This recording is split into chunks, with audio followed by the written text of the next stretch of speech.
Hello folks, welcome to my YouTube channel, The Designers Hub.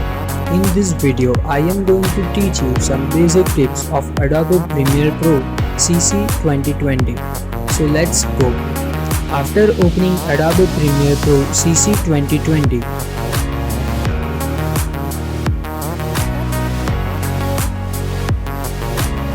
the first window you will see is this.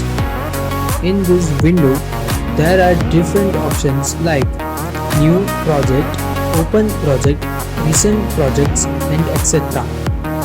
You can select your preferred option. I am selecting New Project. As you click on New Project, you will see another window on your screen in which you can insert details about your project like name, path and etc. Name of my project is Introduction Tutorial Part 1 and I am keeping other settings as same and then click OK button. Now you will see a particular layout on your screen. If your layout is not same as mine, you can go to Windows and go to Workspace and click on Learning.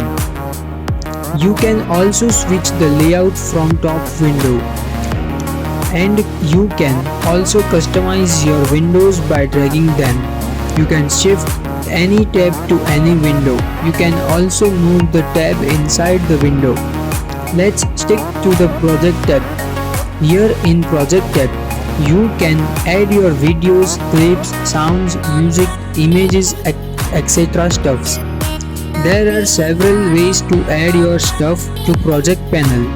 The very first way is to right click in project panel, select import and select files to import in this project from your file explorer. The another way to add such files is go to media browser and select the file and drag that into the project panel.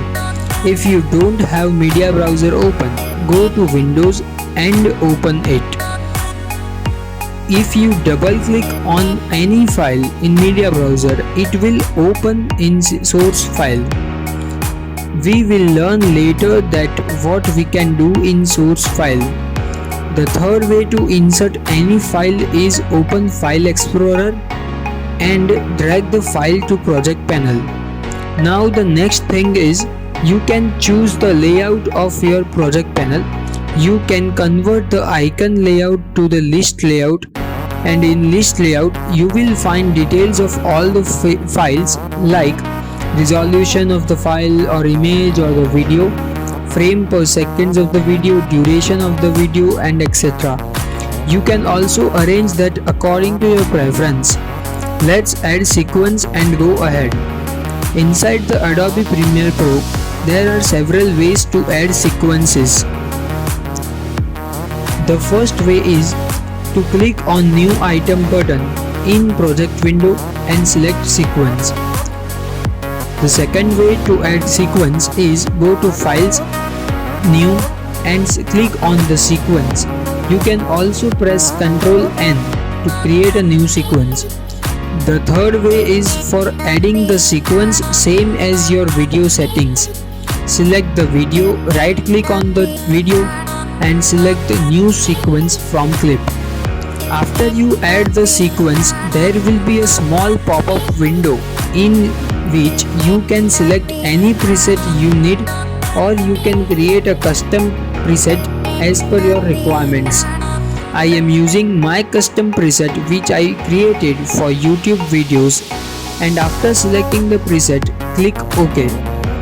After adding sequence, you will see some basic changes in timeline and program window. Let's go to timeline window. In timeline, there are two parts. Upper one is for videos and the lower one is for audios. In lower one, you can add audios, music and sound effects etc. And in the upper one, you can add videos, clips, images and titles and text. If you add a sequence by clicking on New Sequence from Clip, there will be a video in timeline automatically. If you move the cursor to the end, you will see the red marker. By dragging the red marker, your video will be smaller or larger in duration. You can also do that from the beginning, but if you do it from beginning, there will be a small gap. For filling the gap, you can click on the video and drag the video to the beginning. Now, add a second video by just dragging it from the project panel. If you cut the first video, there will be a gap between the first and the second video. So if you want to fill up the gap, simply drag the second video to the end of the first video. If you don't want to do the second step, you can ripple edit those two videos. Press Ctrl key and go and move the cursor to the end of first video. The cursor will be converted in yellow color instead of the color red. And then drag the yellow cursor to the movement you want to make. The next tool is Stretch tool. By Stretch tool, you can make your video faster or slower. You can also do that by changing speed. For changing speed, select the clip in timeline, right click and click on the speed or duration tab, and there you can change the speed in percentage. If you do 50%, your video will be slower. If you do 200%, your video will be faster, and if you make it 100, your video will be original. We'll see other tools later on next videos. Let's see some another way to trim the video. Go to project and double click on the video. Now you will see the video is open in source panel. In source panel, you can simply select the in and out point of the video by playing the video and clicking on the in and out marker, and insert the selected part in timeline. You can see the preview in program panel. Let's create transitions in between two videos. For that, go to effects panel. You will see some tabs. Go to the last tab's video transitions and select your preferred transition. Drag the selected transition in between two videos. If your selected transition is going in the left or right at the video, go to effect control and select alignments. Then select center cut, and your transition will be in the center of two videos. That's it, folks.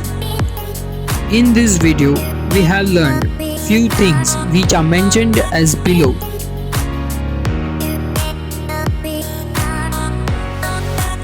And in next video, we will learn something which is related to text, titles and basic text animations.